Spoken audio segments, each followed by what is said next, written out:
The live TV, सच सबसे आगे।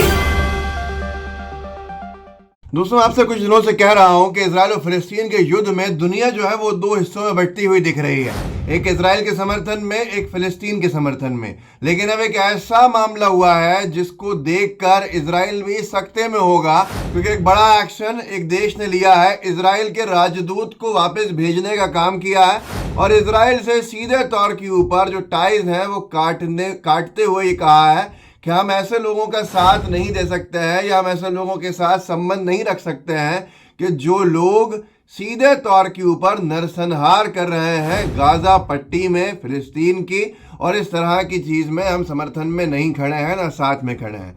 आप जानते हैं कि ये वो देश कौन सा है? वो देश है साउथ अमेरिका का मशहूर देश, जिसकी सरहद जो है वो कुछ नॉर्थ अमेरिका में भी जाती है, कोलंबिया। कोलंबिया की यूनिवर्सिटी के बारे में आपने सुना होगा। पिछले कई दिनों से यहाँ प्रदर्शन भी हो रहा था, लेकिन अब सीधे तौर के ऊपर जो कोलंबिया के स्टेट हेड हैं, जो कोलंबिया के राष्ट्र अध्यक्ष हैं, उन्होंने साफ तौर के ऊपर ये बड़ा ऐलान कर दिया है और ये कह दिया है, जो प्रेसिडेंट है वहाँ के राष्ट्रपति गुस्टावो पेट्रो साहब ने साफ तौर के ऊपर ये बयान दिया है अपना, कि वो अपने जो राजदूत हैं इजराइल के, उसको बर्खास्त करते हैं और इजराइल के राजदूत को वापस भेजते हैं। और साफ तौर के ऊपर ये डीडी जियोपॉलिटिक्स ने डाला है और लिखा है कि breaking, Colombia expels the Israeli ambassador. आगे ये भी लिखा है, द टाइम्स ऑफ इजराइल ने, इजराइल के खुद के अखबार में ये छपा है कि इजराइल ने सिक्योरिटी एक्सपोर्ट जो है कोलंबिया को वो बंद कर दिए हैं, क्योंकि वहाँ के राष्ट्रपति ने हमास का समर्थन किया है। बहुत से लोगों ने साफ तौर के ऊपर ये कहा है कि अब दुनिया इस बात को किसी भी हाल में बर्दाश्त नहीं कर रही है। जब तक इजराइल पे हमला हुआ था तब तक मामला इजराइल के समर्थन में लोगों की आवाज़ बन के ऊपर उठ रहा था, क्योंकि बच्चों का मारा जाना या महिलाओं का मारा जाना या किसी भी तरह के बेकसूर व्यक्ति का मारे जाना, इसके समर्थन में कोई नहीं होता। लेकिन जब इजराइल ने फिलिस्तीन के गाजा पट्टी के जो आम नागरिक, जो सिविलियंस, जो बेकसूर बच्चे, उनको मारना शुरू किया बॉम्बार्डमेंट के माध्यम से, तब दुनिया के कई देश जो हैं वो इजराइल के समर्थन में हुए नहीं दिख रहा है, और उनमें से कोलंबिया एक देश रहा। और अब जो हदें पार कर दी इजराइल ने, जब गाजा पट्टी को ब्लॉक करके ह्यूमैनिटेरियन एड जाने का रास्ता एक बार फिर से बंद किया, जो इससे पहले भी वो कर चुका है, ये वॉर क्राइम है। वहाँ के बच्चे भूख प्यास से मर जाएं, क्या इसलिए इस बात की आप वकालत करेंगे कि इजराइल ने जो ब्लॉकेट किया है वो सही है?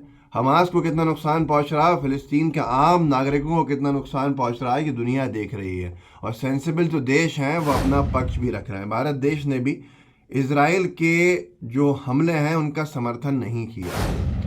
जो फिलिस्तीन का कॉज है उसको लेकर भारत हमेशा जो समर्थन में रहा है, स्वतंत्रता को लेकर, सम्मान को लेकर, डिग्निटी के साथ रहने को लेकर, इजराइल के आम नागरिकों की सुरक्षा के मद्देनजर रखते हुए, ये तमाम चीज़ें हैं। हमास तो फिलिस्तीन अलग है, इसको आपको समझना होगा। लेकिन ये बड़ा कदम जो बताया जा रहा है कोलंबिया के राष्ट्रपति का, पेट्रो ने जो निर्णय लिया है, ये अपने आप में एक बहुत बड़ा निर्णय है, जिसको देखकर आगे आने वाले दिनों में कई देश ऐसे खड़े होते हुए दिखेंगे जो ऐसा निर्णय ले रहे होंगे। बेन स्वैन करके एक यूज़र है, उन्होंने लिखा है कि न्यूज़ कोलंबिया ने इजरायली राजदूत को एक्सपेल कर दिया है और साफ तौर के ऊपर डिप्लोमेटिक टाइज ख़त्म करने की धमकी भी दे दी है। और ये जो बयान है प्रेसिडेंट गुस्टावो पेट्रो का कल का, वो ये है कि if we have to suspend foreign relations with Israel we will suspend them, we do not support genocides. इन्होंने ये कहा कि अगर हमको जो अंतर्राष्ट्रीय हमारे विदेश नीति के तहत रिश्ते हैं, जो हमारे फॉरेन रिलेशंस हैं इजराइल के साथ, अगर उनको सस्पेंड करना पड़ा तो वो भी हम करेंगे, क्योंकि हम नरसंहार का समर्थन नहीं करते। पेट्रो ने तो यहाँ तक मिला दिया है, जो कोलंबिया के राष्ट्रपति हैं, तुलना करी है कि ये नाजी जर्मन नाजी ने जो किया था आप भी वही कर रहे हैं। बच्चों को मारना, बेकसूर लोगों को मारना, और ये किसी भी हद तक सही नहीं है। कई ऐसे देश हैं जहाँ पर ये मांग उठी है। साउथ अफ्रीका में केप टाउन में प्रदर्शन चल रहा था फिलिस्तीन के समर्थन में, और वहाँ के लोगों ने भी अपनी सरकार से इजराइल के साथ संबंध ख़त्म करने की मांग करी है। इसमें हर धर्म के लोग हैं, किसी एक धर्म के नहीं है, क्योंकि ये मामला इंसानियत का है। जो मुस्लिम लीडर्स हैं कीनिया के, वो अपने देश के जो लोग हैं, उनके जो लीडर्स हैं, उनसे कीनियन नेताओं से, जो राष्ट्र प्रमुख हैं, उन सब तमाम से ये अपील करी है कीनियन मुस्लिम लीडर्स ने कि आप जो एम्बेसडर है हमारा, कीनियन एम्बेसडर इजराइल में, उसको वापस बुलाइए। और ये अब संबंधों को साफ स्पष्ट करने की बात चल रही है। जैसा मैंने आपसे कहा कि दो हिस्सों में दुनिया बटी हुई दिख रही है। पुतिन और जो रशियन हेड है व्लादिमीर पुतिन, और जी जिनपिंग चाइनीज़ प्रीमियर, इन दोनों की मुलाकात भी ईरान ऑब्जर्वर ने लिखी है कि कल होनी है या फिर वेडनेसडे को होनी है। उसी दिन organisation of Islamic cooperation meeting भी फ़िलिस्तीन को लेकर ईरान के प्रेजेंस में होने वाली है। 18 अक्टूबर इतिहास के पन्ने शायद बहुत बड़े स्तर की ओर पलट सकता है, ये ईरान ऑब्जर्वर ने लिखा है। अब यहाँ पर क्या होने वाला है, क्या मीटिंग होने वाली है, ये एक बड़ा विषय है। लेकिन रशिया और चाइना के स्टेट हेड्स जब मिल रहे हैं, उसी वक्त Islamic cooperation, organisation of Islamic cooperation की मीटिंग होना और फ़िलिस्तीन को लेकर होना, 18 अक्टूबर एक बहुत महत्वपूर्ण दिन बताया जा रहा है। मैं फिर से कहूँगा, इज़राइल में किसी आम नागरिक की जान जाना ये निंदनीय है। हमास का इज़राइल पे हमला करना और वहाँ अगर बच्चों की जान गई है तो ये निंदनीय है। बेकसूर लोगों की जान गई है तो वह निंदनीय है।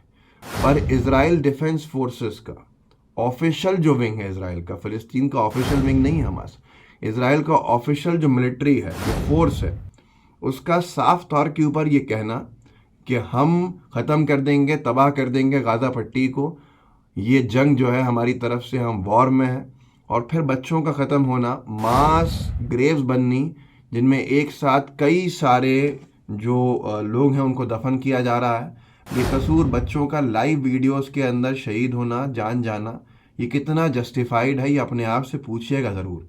अगर आपने इज़राइल का एक पक्षीय समर्थन किया है और आप जिस इज़राइल के बच्चों के और आम नागरिकों की मौत के ऊपर आवाज़ उठा रहे थे, मैं भी उठा रहा हूँ, अगर आपकी आवाज़ फ़िलिस्तीन के आम नागरिक, बेकसूर बेगुनाह बच्चों की चीखों को आपकी आंखें नहीं देख पा रही हैं, आपकी आवाज़ नहीं उठ रही है, तो आप समझ लीजिए कि आप शायद पूरी तरह से गलत रास्ते के ऊपर हैं। इस वीडियो को आगे बढ़ाइएगा, लोगों को जागरूक कीजिए, व्हाट्सएप ग्रुप्स होंगे उनमें शेयर कीजिएगा, लाइव टीवी को सब्सक्राइब ज़रूर कीजिएगा और आगे तक बढ़ाइएगा ताकि जनता को आप जागरूक कर सकें।